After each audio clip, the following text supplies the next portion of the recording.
Have you ever noticed how some things are just impossible to mess up? Like you can't plug a USB-C cable in the wrong way, even if you tried? Well, today we're going to pull back the curtain on the brilliant concept behind that. It's called Poka-Yoke, and it's all about designing a world where mistakes just can't happen. And this quote right here, it just nails it. It completely flips the script. We tend to think defects are a people problem, but they're not. They're a process problem. Nobody wakes up in the morning wanting to do a bad job. The system itself is what lets the errors get through. That's a huge mindset shift. So when it comes to errors, you're really looking at two paths. On one side, you can manage failure. This is totally reactive, it's expensive, and you only find the problem after it's already happened. Or you can prevent failure. That's proactive, it's way cheaper, and you stop the error dead in its tracks right at the source. The choice seems pretty obvious, doesn't it? All right, so let's dig into that a little more. We're talking about a massive shift in focus here, moving away from just inspecting for problems at the end of the line and toward intelligently designing them out from the very beginning. You know, the real problem with just relying on inspection is that it's always too little, too late. It costs a fortune in time and labor, and it never, ever fixes the root cause of why the mistake happened in the first place. And don't even get me started on the hidden costs, wasted material, project delays, and the absolute killer blow it deals to team morale. It's a system that basically assumes we're going to fail. So if inspection is the problem, what's the fix? Well, this is where our hero of the day comes in, Poka-Yoke. It is such an elegant and surprisingly simple solution to these nagging process errors. Poka-Yoke, and you say it like Poka-Yoke, is a Japanese term that literally means mistake prevention. It got famous as part of the Toyota production system, and its goal is super simple. Kill defects right where they start, not after the damage is done. And this right here is the entire game plan boiled down to one sentence. It's so powerful. Your number one goal should be to design the task so that the mistake is physically impossible. Can't do it?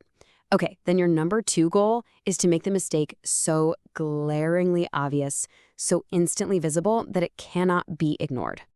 So that core idea breaks down into the two main ways we actually put Poka-Yoke into practice. You've got prevention and you've got detection.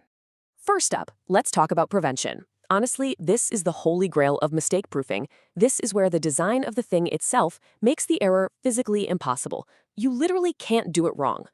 And you see this everywhere. Think about the SIM card tray in your phone. It only fits one way. Or in a factory, you might have a jig that physically blocks a part if you try to put it in upside down. Or a safety interlock on a machine that just won't turn on if a guard is open. These are all perfect examples. The process just stops you from making the mistake. But okay, sometimes you just can't make an error impossible. So what's plan B? That's detection. With this type, the mistake could still happen, but the system is designed to catch it the instant it does and sound the alarm. So what does that look like? Well, it could be a simple sensor that checks if a part is in place before the machine cycles, or maybe a loud beep if a scanner reads the wrong barcode. A really clever one is a weight check at the end of a packaging line. If the box is too light, you know something's missing.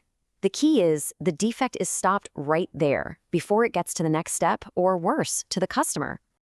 Okay, so the theory is great, but how you actually do this?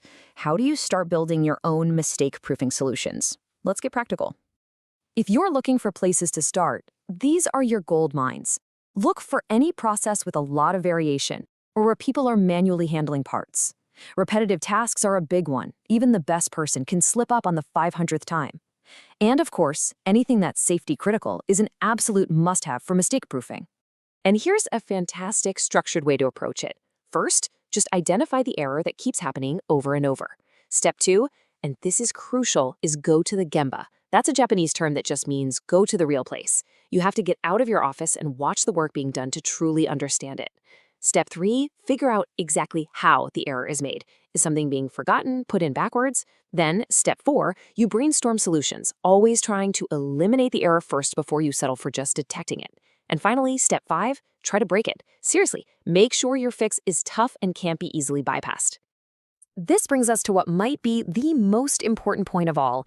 Poka-Yoke isn't just about clever sensors and gadgets. It's a mindset. For any of this to really take hold, you have to build a culture that sees errors as opportunities to learn, not as reasons to blame someone.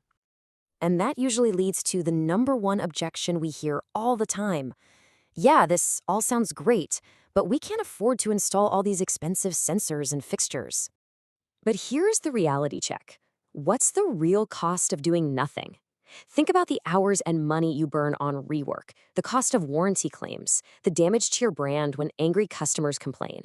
That cost is always higher.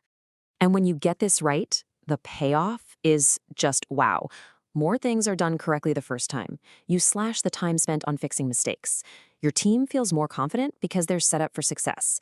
The whole operation runs smoother, and your customers are a lot happier. Those are real bottom line results. But none of this happens in a vacuum. Leadership has to set the tone.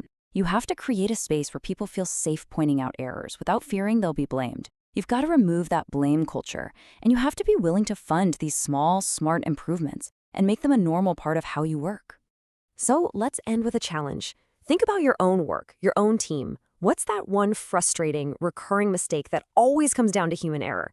And now that you know about Poka-Yoke, what simple, elegant little mechanism could you put in place to make that mistake completely impossible, starting tomorrow?